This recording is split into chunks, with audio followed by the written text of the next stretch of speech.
Hi everyone, it's Tarnished Treasures, and today yard sale season has officially started. I went to my first two community yard sales today. They are right across the street from each other. Normally they try and stagger them, but they were the same day, but it worked out perfectly. I went to the one community sale from 8 to 9, the other one from 9 to 10, went home, and then actually went back. My daughter had a sleepover at her friend's house there.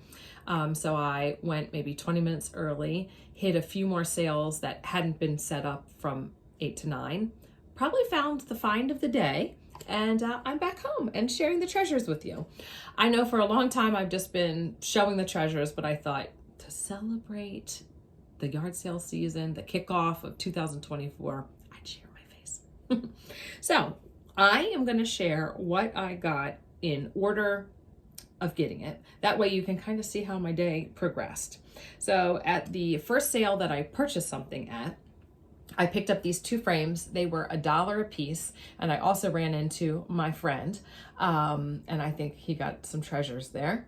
This one, it's just a plastic frame, but it has that nice rust-colored velvet little domed portrait that I could take out and do my own thing with this. We'll see.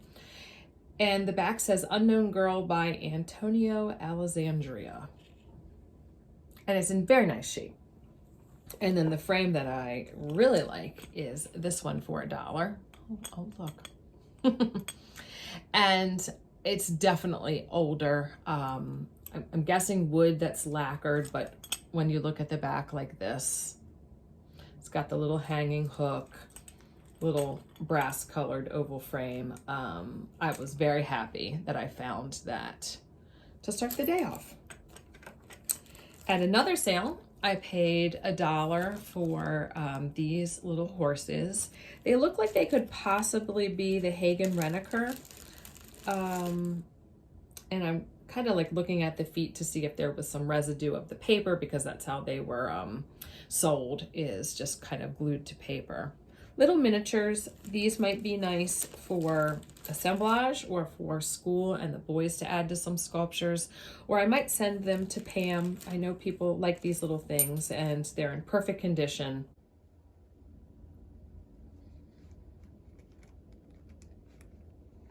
I just love the age and the wear on this black frame. I paid $1 for all of these wooden spools. I picked up colors that were nice and picked them up in case my mother-in-law would like them, because she loves the wooden spools. They were priced at $0.05 for the larger ones and $2 for $0.05 for the smaller. I saw this in the free box and I thought it was a panel for painting. It's actually a tray, but all I have to do is gesso this, and then it is a great surface for painting. So I'm going to take that to school. There was this vintage Shiny Bright that wound up being free. Then I saw this fabric, so I pulled it out, and it's a little half apron, free. And she said it was her mother's, and I just really liked the pattern on the fabric, the orange and the yellow and the purple, and it's just that nice soft cotton. I opened a box, and in it were 3 cordial glasses and then this aqua glass deer that is in perfect condition. Free. And she said she got this 50 years ago in Italy and that it's Murano. That's what she said. And that it sat like on her mantle. I cannot believe it. Look how big that is. So then I walked over to the table where things were for sale, and this was only $1, and it's a vintage coral necklace, which I love and collect, and I always kind of look at the clasps, and that helps me date it a bit. So this was $1, and I paid her, so I paid $1. I had all of this stuff, but she still had a couple boxes, and one lady did walk up and say, "Is this all the jewelry that you have?" Because I was curious as well, and she said that was it, all she had out. So I thought, well, I'll just look at the box, and there was this wrapped in some tissue paper. So I kind of put my hand on it, and she took it out and she said, "Oh, let's see what that is." And it was this vintage silk clutch for $5. I just love the little label. She thought it was in poor condition. That's what she told me. I think it's fabulous. I mean, I don't see any loose threads. There are some areas that actually just don't look like they were ever finished, but they still use the fabric to make the clutch. And you can just feel the silkiness. And then this at the top has a different type of texture or way of sewing. It's beautiful. And then she said, oh, the inside's perfect. I'm like, I think the outside is perfect.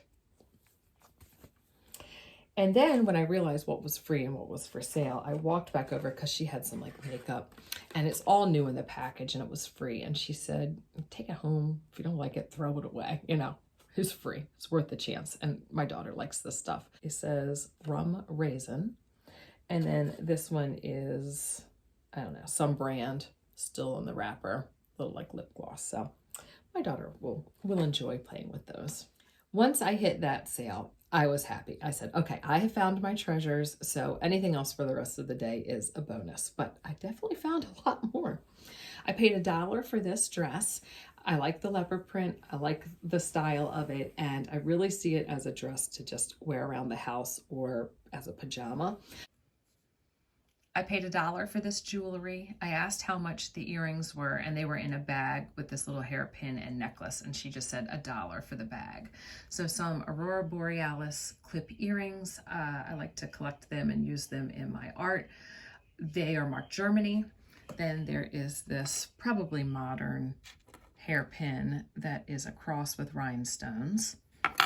And then a nice little rhinestone necklace. And that'll be good for crafting because it looks like something should have been there and it's missing. Or you could just add something. This was turning into a 31-minute video because after I went to the one community, I went to the other and I found lots of treasures. So I thought I would share the last thing I got at this one side of the street, and then I will make a second video. So I hope you come back to see that because there is some crazy finds. So when I went back to the first neighborhood to pick up my daughter, I went to a few sales. At the one sale, I was very tempted. They had a Bernardaud made in France porcelain fairy lamp. It had the tulip pattern on it for $10. They even had the original receipt for $55. But I'm really holding out to find the rose pattern. So it was kind of hard to walk away. But at the next and last sale that I shopped at, I found these two things. I spent $3. $2 on this and $1 on this.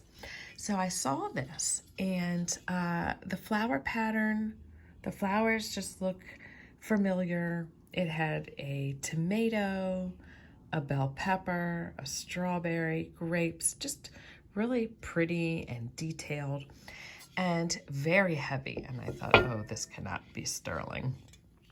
So I flipped it over and, you know, there's the repoussé and then there it is, Kirk & Son, sterling. And I said, this is beautiful. And they said $2. So I could not believe it. And then I paid $1 for this. It's on a cork, so you can stick it in a bottle or a decanter. And it looks like you could also put a candle in it. And this little piece comes out in case you wanted to, I don't know, put something else or change something. But for $1, I thought I'm gonna pick it up because if I find a decanter or something that would look nice and you know, needs a stopper, there you go. So it's metal, kind of shabby chic yellow. So this one has a stopper, but if it didn't, that fits very nicely in there. So I'm actually gonna go into the guest room and see if I have something that would work with. So you'll have to tell me what the find was of this video. You'll have to watch part 2 from the other community. Thanks for watching, everyone, and I'll see you in part 2 very soon.